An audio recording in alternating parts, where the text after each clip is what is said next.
Mesdames et messieurs, assalamu alaikum wa rahmatullahi wa barakatuh. Que la paix, bénédiction, mais aussi la miséricorde d'Allah soit sur vous tous. En fait, je suis tout à fait ravi de vous retrouver dans cette édition hebdomadaire de culture religieuse, votre fenêtre sur le monde islamique, sur le monde musulman, sur la religion islamique. Aujourd'hui, en fait, nous allons vous proposer un hadith tout à fait imminent, un hadith qui va parler de Mafatihul Khayr Maghaliqu Ash-Sharr.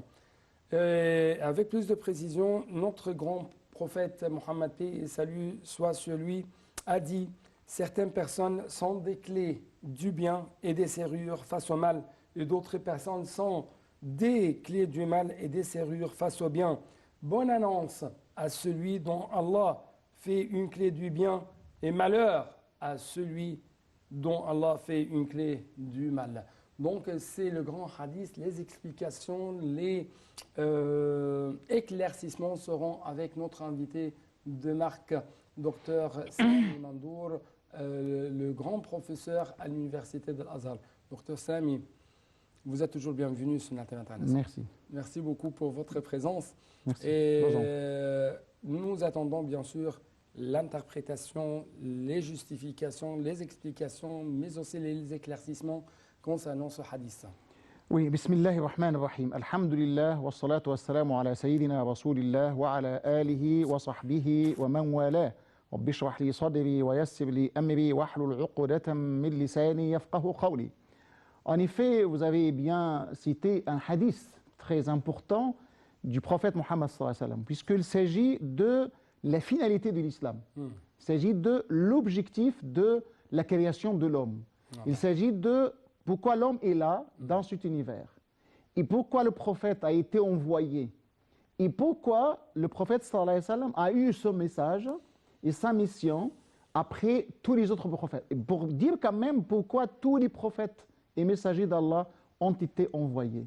Puisque normalement, quand Allah a créé l'homme, il a créé l'homme et il a dit « وَهَدَيْنَاهُ النَّجْدَيْنِ » c'est-à-dire Allah a guidé l'homme vers le deux chemins. Quand on dit les deux chemins, les deux voies, vous avez la voie du bien, la juste voie, et vous avez la voie de mal, le chemin de mal. Donc voilà la voie du bien qui mène au paradis et la voie de mal qui mène à l'enfer. Donc dès les débuts de la création, c'était comme ça. Allah a déjà précisé à Adam, à tous les prophètes, dès Adam jusqu'au prophète Mohammed sallallahu alayhi wa sallam, il s'agit de bien, appeler au bien et interdire le mal. Raison pour laquelle vous avez dans le Coran un verset très important. Il y a deux versets où l'on parle de la Ummah islamique, de la communauté musulmane, la Ummah de l'islam. Quand Allah a dit, vous avez le premier verset, « Kuntum khayra ummatin » أخرجت للناس تأمرون بالمعروف وتنهون عن المنكر وتؤمنون بالله. Vous avez donc les qualités, les traits caractéristiques, les privilèges de cette umma, la umma musulmane. Vous avez تؤمنون بالله, تأمرون بالمعروف, تنهون عن المنكر. Vous avez donc trois conditions sine qua non pour faire partie de cette umma. Oui. Vous avez tu'minuna billah, c'est la foi. Vous devez avoir la foi en Allah subhanahu wa ta'ala. Tu'minuna billah, ta'muruna bil ma'ruf, c'est-à-dire enjoindre le bien. Wa tanhauna 'anil munkar, interdire le mal. Là, c'est ce qu'on appelle miftahul khayri mighlaqu ash-sharr. Quand vous êtes là, vous entraînez le bien. Oui. Et quand vous êtes là, vous interdisez le mal. Quand vous absentez, le bien n'est pas là. Et quand vous absentez aussi, vous absentez, le mal n'est pas là. Donc c'est-à-dire, vous êtes toujours là, donc c'est le bien. Si vous êtes toujours ici, vous interdisez le mal. S'il y a quelque chose de mal devant vous, vous devez l'interdire de la façon la plus adéquate à la lumière du verset coranique « Ud'u ila sabili rabbika bil hikmati wal maw'idati al hasanati wajadilhum billati » c'est-à-dire appelle à la religion d'Allah par bil hikmati, la sagesse, wal maw'idati al hasana, la bonne exhortation, et discute avec eux de la meilleure façon. Donc là c'est al-khayr, donc c'est le bien, le chemin de bien qu'on doit commencer. Ça commence dès la foi. Ouais. Donc, vous devez avoir la foi pour mener tout ce qui est, pour faire tout ce qui est bien et tout ce qui est utile dans notre société. Oui. Et La finalité de l'islam, c'est l'appel au bien et c'est l'interdiction à tout du tout appel mal. au mal. Oui. Et deuxièmement, il y a toujours une récompense consacrée à ceux qui appellent au bien et un châtiment consacré à ceux qui appellent Appel et fait, les deux à la ouais, fois. appel et fait. Nous allons bien sûr savoir un peu plus d'explications, notamment comment nous pouvons être mafatuhu al-khayr, comment nous pouvons être la clé du bien et les serrures du mal. C'est ce qu'on va savoir, mais justement après ce petit reportage.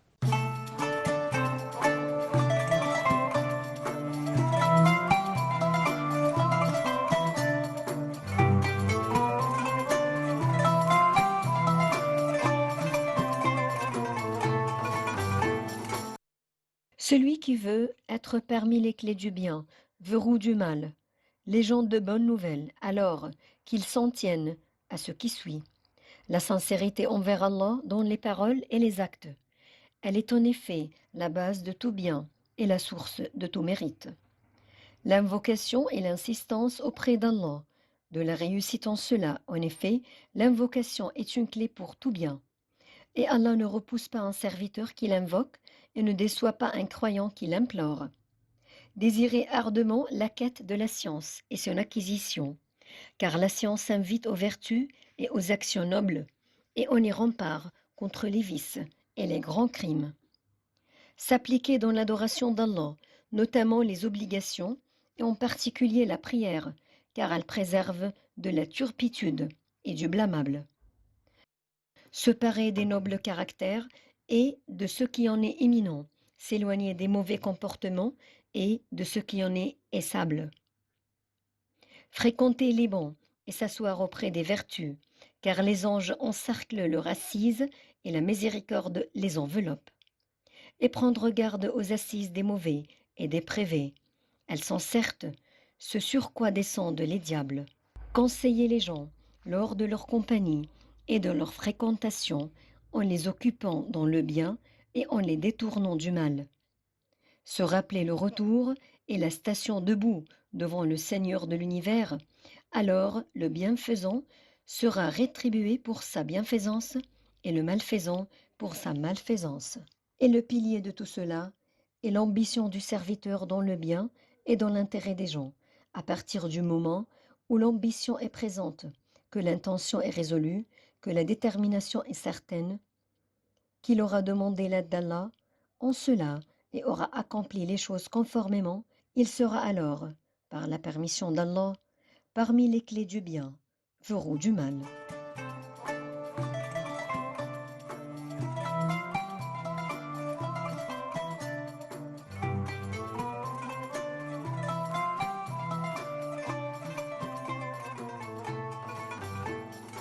Donc, docteur Sami Mandour, il y a, si je peux dire, des raisons, il y a des moyens pour arriver à disposer de ce caractère, la clé du bien et les serrures du mal.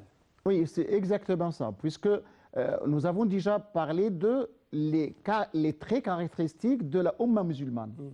Et l'autre verset nous donne cette clé. Parce que l'autre verset dit وَلْتَكُنْ مِنْكُمْ أُمَّةٌ.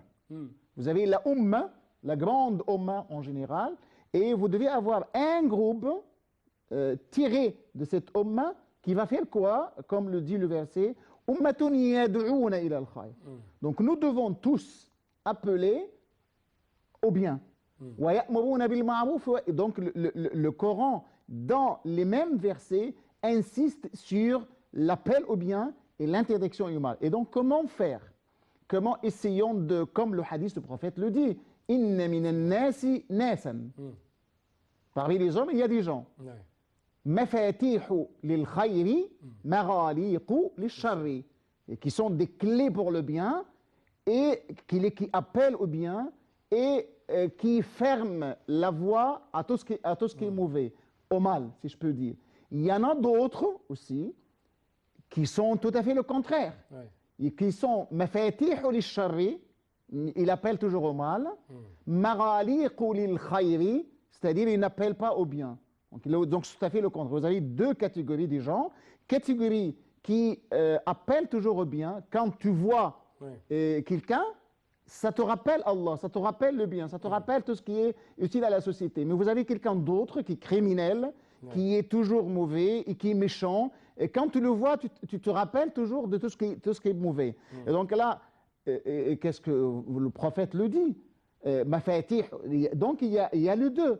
Et donc, comme vous l'avez déjà dit, il y a au bout du chemin, qu'est-ce que nous allons trouver? Les gens de bien, qu'est-ce qu'ils ont? La récompense. La récompense. Et les gens de mal, qu'est-ce qu'Allah leur a réservé dans le jour du jugement dernier? Ouais. Donc le prophète a dit Fatouba. Ouais.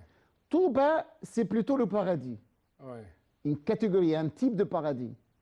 Fatouba liman kana miftahan lil khayri mighlaqan lil shar. Donc paradis. Donc ça sera au paradis. Ça sera au paradis. Appellent, au chemin du bien ou ceux Oui, qui appellent exactement à tout bien. ça.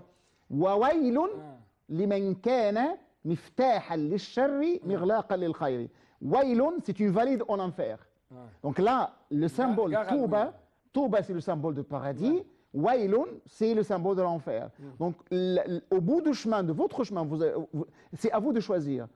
Est-ce que vous allez choisir le chemin de bien? Donc, dans ce cas-là, vous irez directement au paradis. Et si vous avez bien choisi le choix de mal, vous devez certainement aller à l'enfer. Ouais. Et donc là, c'est la première chose que le musulman doit mettre dans l'esprit, parce que là, la première chose, vous allez voir quelle sera la fin de votre travail, c'est-à-dire le résultat de votre travail, le fruit de votre travail. Est-ce que ça sera un bon fruit ou bien un mauvais, un fruit amer? Donc, celui qui fait le bien aura un bon fruit, comme c'est un fruit qui est bon à manger, mais celui qui fait le mal, il aura des fruits amers, c'est-à-dire l'enfer. Et donc, comment faire? La première clé, parce que normalement, quand il y a quelqu'un qui a dit, Allah a dit, La ilaha illallah miftahul jannah. Dire la formule, La ilaha illallah, il n'y a aucune divinité en dehors d'Allah, c'est la clé du paradis. Et le chemin de bien mène au paradis. Et donc, imaginez, vous devez avoir la clé. Et la clé, c'est quoi? C'est dire La ilaha illallah. Mais il y a quelqu'un qui a posé la question à l'un de grands tabi'in, de grands sahaba, qui ont déjà plus proche du temps du prophète, Wahb ibn Munabbih. Mais comment? Est-ce que si on a dit La ilaha illallah, donc on doit entrer dans le paradis, comme le dit le hadith? Il a dit oui, mais vous avez la clé. Mais quand vous avez la clé, il y a ce qu'on appelle d'ici, il y a oui, vous avez la clé. Et dans la clé, il y a des comment dirais-je?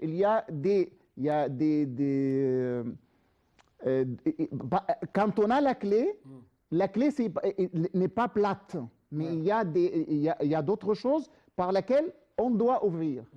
Et donc, est-ce que vous devez avoir une clé qui n'est pas valable, et entrer? Si la clé n'est pas valable, tu ne peux jamais entrer. Donc, pour avoir une clé valable, vous devez avoir de bonnes actions. C'est-à-dire, vous devez faire des actes. Donc d'après vous, il faut toujours lier ou relier plutôt les propos, la foi, l'attestation de foi, et les actions. Et les actes. Donc, c'est ça, pour cette raison, on a mafatih lil khayr. Vous avez dit la ilaha illallah. Mais vous avez beaucoup de criminels qui disent la ilaha illallah. Mais est-ce que ce criminel-là qui dit la ilaha illallah peut directement entrer au paradis parce qu'il a dit la ilaha illallah. Il a passé toute... bien sûr, ça dépend d'Allah, mais quand même, quand on essaye d'expliquer les choses, vous devez faire des bons actes, vous devez faire des actes vertueux, vous devez être miftah al-khayr mirlaq al-shar, c'est-à-dire vous devez faire du bien et appeler les autres à faire le bien. Et c'est pour cette raison, quand on... vous avez dans un hadith, Inna Allah kataba al-hasanati was-sayyi'at. C'est-à-dire, tout ce qui est fait est déjà prédestiné. Mais maintenant, vous êtes en train de faire quelque chose. Vous avez l'intention. L'intention, c'est une condition sine qua non de tous les actes. Chez nous, surtout les actes cultuels.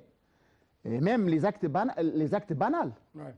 Et c'est pour cette raison on dit toujours بالنية تتحول العادات إلى عبادات. C'est-à-dire, par l'intention, les actes banals qu'on fasse dans la société peuvent se transformer en actes d'adoration. Mais comment ça? À travers l'intention. À travers l'intention. Puisque maintenant, vous faites une émission télévisionnelle. Pourquoi tu le fais? Pourquoi tu fais cette émission? Vous, en tant qu'animateur. Et moi, en tant que professeur. Pour essayer d'appeler les gens à faire le bien.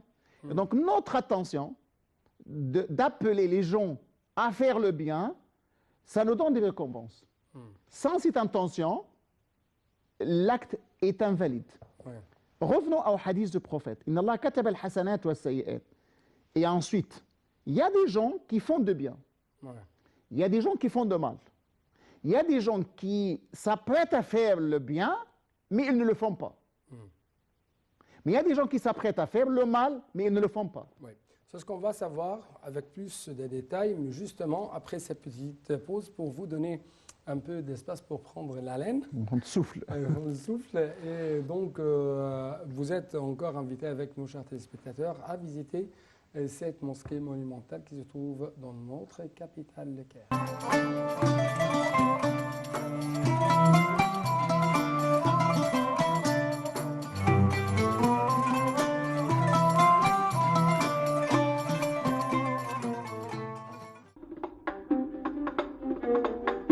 Lorsque le commandant des troupes fatimides, Jawhar al-Saqili, fut envoyé par le calife Al-Mu'izz al-Din pour conquérir l'Égypte, il entreprit la construction du Caire et y fonda la mosquée d'Al-Azhar en 969. La construction de la mosquée s'étendit sur 2 ans. La mosquée d'Al-Azhar ouvrit ses portes pour la première fois en 972. Depuis cette date, la mosquée d'Al-Azhar et son université deviennent parmi les plus célèbres dans le monde musulman.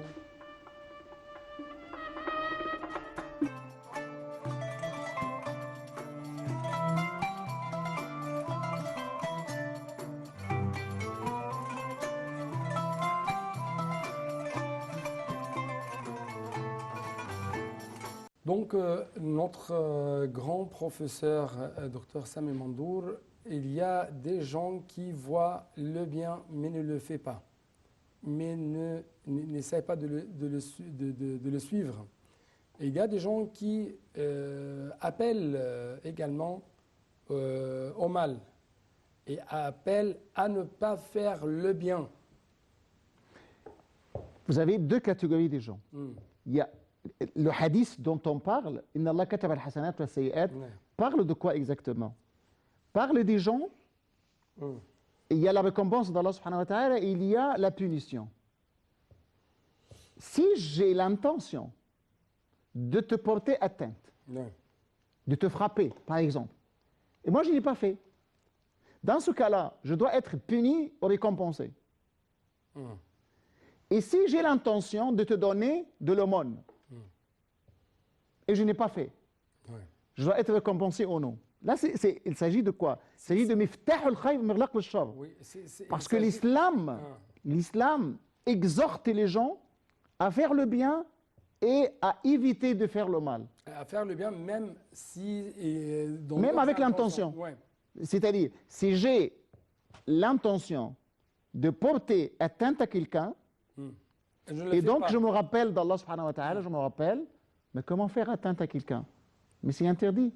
Allah m'a interdit de porter atteinte, de faire tort à quelqu'un. Donc je me suis rappelé d'Allah, et dans ce cas-là, je me suis interdit de faire le mal.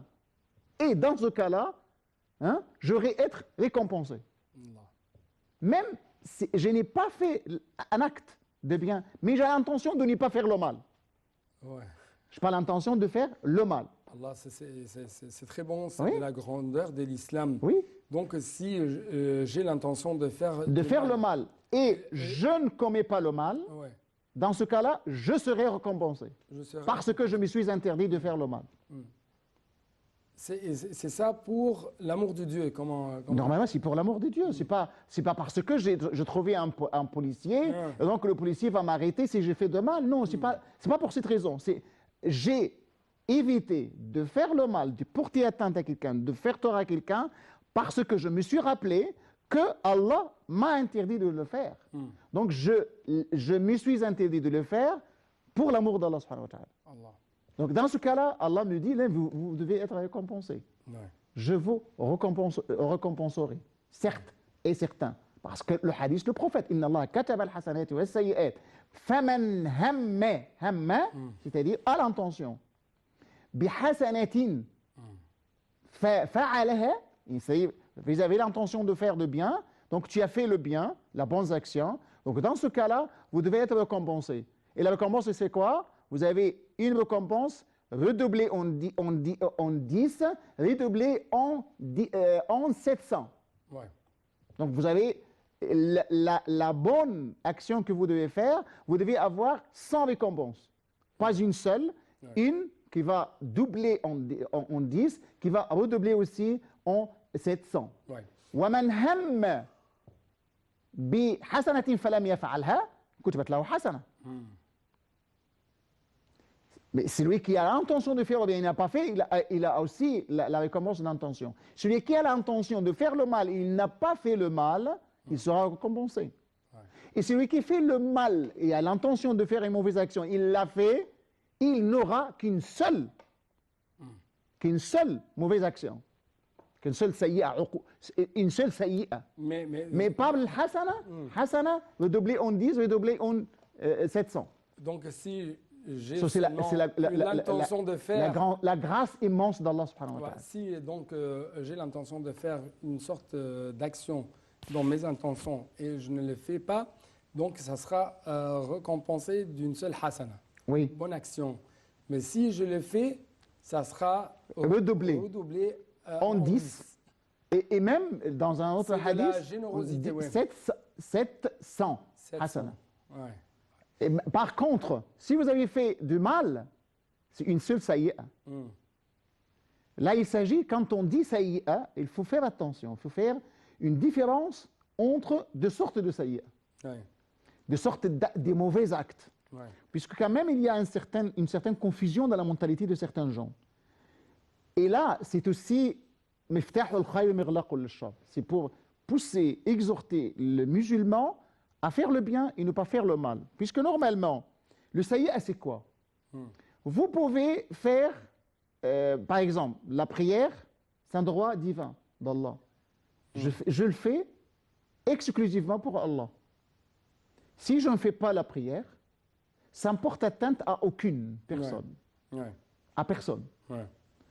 Mais si je commence maintenant à semer le désordre sur la terre, à porter atteinte à quelqu'un, à faire tort à quelqu'un, à tricher par exemple, à, comme on le voit aujourd'hui, à faire le monopole des marchandises.